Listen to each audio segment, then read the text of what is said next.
જે ઘણા બધા કંપનીના પરિણામો આવ્યા છે। સૌથી પહેલાં નિફ્ટીની કંપની ડૉક્ટર રેડ્ડીઝના પરિણામોની સાથે શરૂઆત કરીએ। જુઓ અહીંયા પરિણામ આપણને થોડાક નબળા રહેતા જોવા મળ્યા છે। ખાસ કરીને અનુમાનની સામે આંકડા અહીંયા આપણને થોડા ઓછા આવતા જોવા મળ્યા છે। રેવન્યુ 12.5% જેટલી ચોક્કસથી વધી છે, પરંતુ અનુમાનથી ઓછી 7,083 કરોડ પર આવી છે।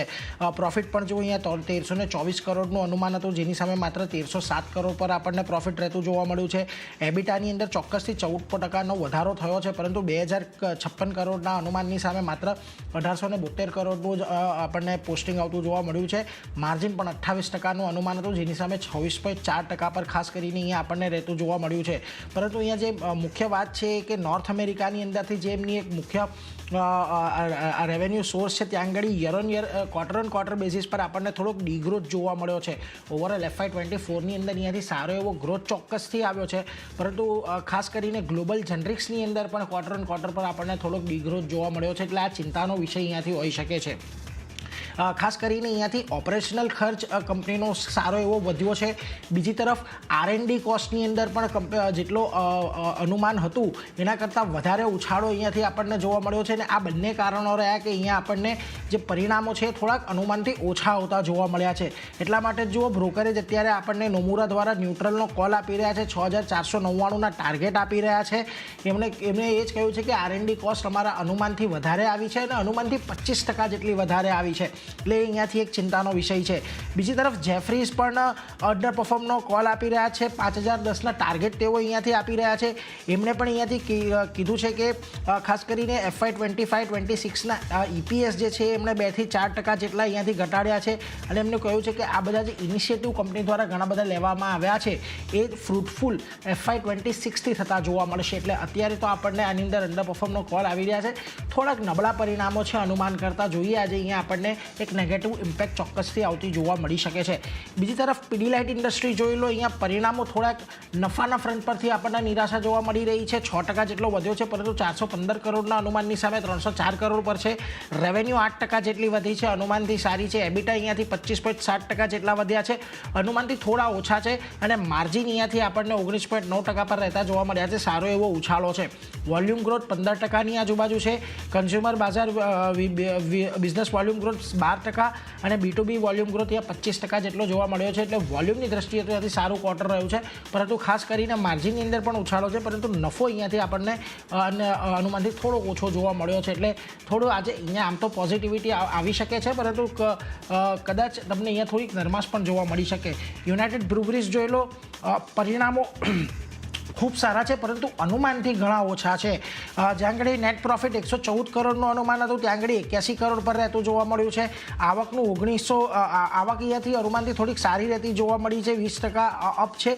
એબિટાની અંદર અહીંયા જે આંકડો છે તે અનુમાનથી ઘણો ઓછો છે, અને માર્જિન 9.5%નું અનુમાન હતું, એની સામે માત્ર 6.7% પર માર્જિન રહેતા જોવા મળ્યા છે। એટલે નબળા પરિણામો છે અનુમાનની દ્રષ્ટિએ। ઓવરઓલ પરિણામો comparatively year on year basis પર આપણને થોડાક પોઝિટિવ રહેતા જોવા મળી રહ્યા છે। બીજી તરફ નવીન ફ્લોરિનના પણ પરિણામો આવતા જોવા મળ્યા। જુઓ, અહીંયા પણ પરિણામોમાં ખાસો એવો ઘટાડો છે। નફો ઘટીને 70 કરોડ થયો છે, આવકમાં ઘટાડો જોવા મળ્યો છે। એબિટા અહીંયાથી લગભગ અડધા થતા આપણને જોવા મળ્યા છે। એબિટા માર્જિન અહીંયાથી ઘટીને 18.3% પર રહ્યા છે। દરેક મોરચે આ કંપનીના પરિણામ આપણને નબળા જોવા મળી રહ્યા છે।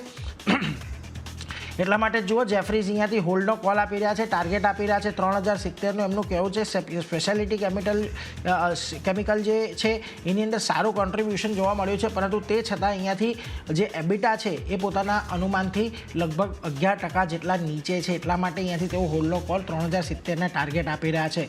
બીજી તરફ ચંબલ ફર્ટિલાઇઝર સારા પરિણામો છે, પ્રોફિટ અહીંયા વધતો જોવા મળ્યો છે, 2 કરોડ જેટલો આવકની અંદર ઘટાડો છે, જો કે 3500-3600 કરોડ હતી ત્યાંથી ઘટીને 2643 કરોડ રહેતી જોવા મળી છે। એબિટા જો કે અહીંયાથી વધ્યા છે, ઓપરેશનલ પરફોર્મન્સ વધ્યું છે, માર્જિન અહીંયાથી આપણને ડબલ થતા દેખાઈ રહ્યા છે। આ કંપની માટે પોઝિટિવ એ છે કે જો આવકની અંદર ઘટાડો છતાં પણ અહીંયા ઓપરેશનલ પ્રદર્શન સારું, ચંબલ ફર્ટિલાઇઝર આજે આપણને થોડુંક પોઝિટિવિટી દર્શાવી શકે છે। બીજી તરફ વોલ્ટાસના પરિણામો જુઓ, અહીંયા પરિણામો આપણને નબળા રહેતા જોવા મળી રહ્યા છે। નફો 23% જેટલો ઘટ્યો છે, આવકની અંદર 42%નો ઉછાળો ચોક્કસથી છે, પરંતુ એબિટાએ 13% ઘટ્યા છે, અને માર્જિનની અંદર પણ પણ અહીંયા દબાણ જોવા મળી રહ્યું છે. ખાસ કરીને દરેક ફ્રન્ટ પર અહીંયાથી જે પરફોર્મન્સ છે એ થોડુંક નબળું છે.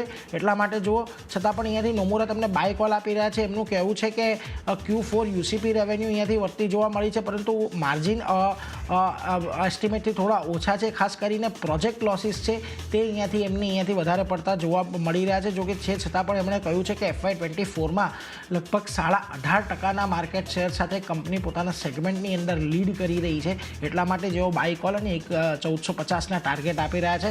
તો ખાસ કરીને આ બધા પરિણામો પર નજર રાખવાની છે. DRL, નવીન ફ્લોરિન, પીડીલાઇટ, યુનાઇટેડ બ્રુવરીઝ, આ બધા પર કેવું રિએક્શન આવે છે. પરંતુ આરતી, ઘણા બધા પરિણામો છે, તમારી ક્યાં ફોકસ છે આજે? જી, ઘણા બધા પરિણામો આપણે જોયા છે. IGL સાથે હું શરૂઆત કરીશ. અહીંયા પણ પરિણામ આવતું દેખાયું છે. કંપનીનો નફો ઘટ્યો છે, 2.2%નો ઘટાડો આપણને જોવા મળતો દેખાયો છે. 382.8 કરોડની આસપાસ પહોંચ્યા છે.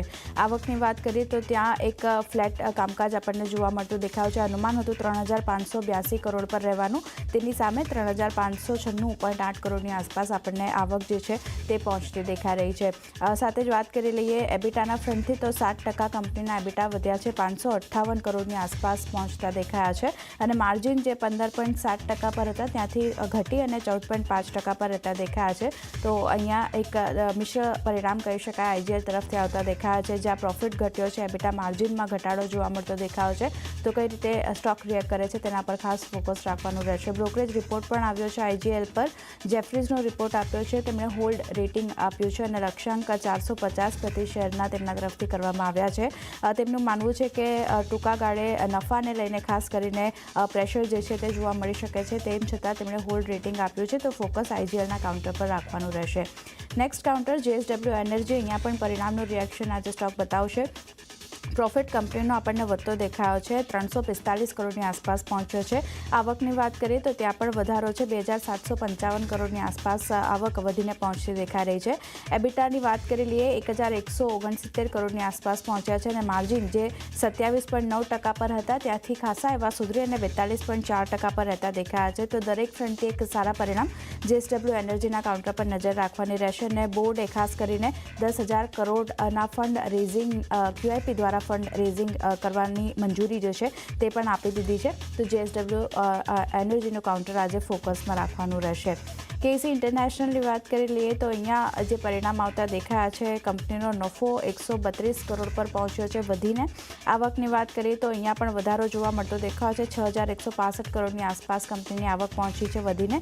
અને એબિટાના ફ્રન્ટથી એક સારા પરિણામ છે, 388 કરોડની આસપાસ એબિટા કંપનીના વધતા દેખાયા છે. માર્જિનની વાત કરી લઈએ તો 5.1% પર હતા ત્યાંથી સુધરી અને 6.3% પર માર્જિન રહેતા દેખાયા છે. તો અહીંયા પણ દરેક ફ્રન્ટથી એક સારા પરિણામ છે. KC ઇન્ટરનેશનલનો કાઉન્ટર પણ આજે પોઝિટિવલી રિએક્ટ કરી શકે છે. ફોકસ રાખવાનું રહેશે.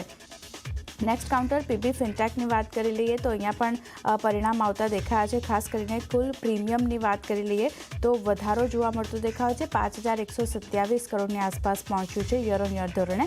આવકની સામે વાત કરી લઈએ તો જે 421 કરોડ હતી ત્યાંથી વધી અને 1,090 કરોડની આસપાસ પહોંચતી દેખાઈ રહી છે. સાથે જ અન્ય સેગમેન્ટની વાત કરી લઈએ તો ડિસ્ટ્રીબ્યુશન જે છે તે આપણને 40%થી વધતું દેખાયું છે અને 302 કરોડની આસપાસ પહોંચ્યું છે. ડિસ્ટ્રીબ્યુશન માર્જિનની વાત કરી લઈએ તો તે લગભગ 285 બેઝિસ પોઈન્ટ્સથી આપણને વધતું દેખાયું છે. અને એબિટા જે છે તે લગભગ 1.5 ગણા વધી અને 69 કરોડ પર આપણને થતા દેખાઈ રહ્યા છે. માર્જિનની વાત કરી લઈએ એબિટા માર્જિન તો અહીંયા 311 બેઝિસ પોઈન્ટ્સનો વધારો જોવા મળતો દેખાયો છે અને કંપનીએ ખાસ કરીને Q4માં 9.34 કરોડની ખોટની સામે 60 કરોડનો નફો જે છે તે અહીંયાથી આપ્યો છે. તો PB ફિનટેકના પણ અહીંયા દરેક ફ્રન્ટથી એક સારા પરિણામ છે. અહીંયા પણ પોઝિટિવલી સ્ટોક રિએક્ટ કરી શકે છે, નજર રાખવાની રહેશે. બ્રોકરેજ રિપોર્ટમાં મોર્ગન સ્ટેન્લીનો રિપોર્ટ આવી રહ્યો છે PB ફિનટેક પર. ઇક્વલ વેટ કોલ તેઓ આપી રહ્યા છે. લક્ષ્યાંક 1,010 પ્રતિ શેરના તેમના તરફથી કરવામાં આવ્યા છે. તેમનું માનવું છે ખાસ કરીને મજબૂત ઇન્સ્યોરન્સમાં જે નવા બિઝનેસ ગ્રોથ છે તેને કારણે કોર બિઝનેસ જે છે તેમાં ઓવરઓલ આપણને વધારો જોવા મળતો દેખાયો છે. તો એક ઇક્વલ વેટ કોલ આવતો દેખાયો છે. PB ફિનટેક પર નજર રાખવાની રહેશે. અન્ય પણ કંપનીઓના પરિણામ રજૂ થયા હતા જેમાં IRB ઇન્ફ્રા પર ફોકસ રાખવાનું રહેશે. Latent View, Sonata Software, Delta Corp જેવી કંપનીઓના પરિણામ આવ્યા હતા. તો આ રીતે આ બધા સ્ટોક કઈ રીતે રિએક્ટ કરે છે પરિણામ પર તેના પર પણ ફોકસ રાખવાનું રહેશે. પણ ખાસ કરીને ચાંદની આ બધા સ્ટોક હતા જે નીરજે જણાવ્યા, મેં જણાવ્યા, બધા આજે ફોકસમાં રહેશે. જી, તો મેજરલી આજે